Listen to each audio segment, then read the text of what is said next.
vai aparecer aqui agora na frente da câmera aqui, ó. Não tem problema, pode vir. Bom, essa moça... Será que está aparecendo lá? Vem mais para cá, Mara. Nós estamos de máscara, não tem problema.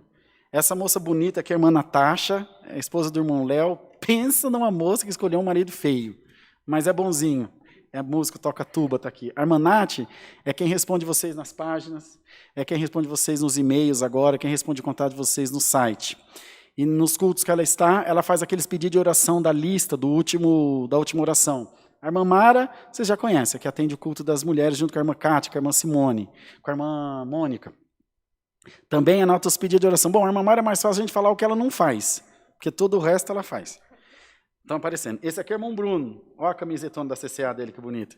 Irmão Bruno. Irmão Marquinho, que cuida da secretaria da igreja, e tem o irmão Cosmo, que está trabalhando de casa. Então, toda essa turma, e fora os outros, e que estão empenhados para fazer com que esse culto chegue até você, que a mensagem da palavra chegue até você. Aparece o irmão Rodrigo aqui, aparece o irmão N, mas tem essa turma que não aparece, que faz um trabalho muito mais importante até do que o nosso, que são eles que fazem com que a CCA continue no ar e que continue chegando a palavra até vocês. Então, vou aproveitar que eles estão aqui para a gente fazer a oração do Pai Nosso junto. Vamos, bem forte, vamos lá.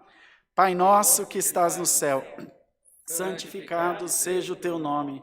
Venha a nós o teu reino, seja feita a tua vontade, assim na terra como no céu. O pão nosso de cada dia nos dai hoje, e perdoa as nossas dívidas, assim como nós perdoamos aos nossos devedores. E não nos induzas à tentação, mas livra-nos do mal, porque teu é o reino, e o poder e a glória para sempre. Amém. A paz de Deus, a graça de Jesus e o conselho da sua santa palavra estejam guardados no nosso coração. Amém.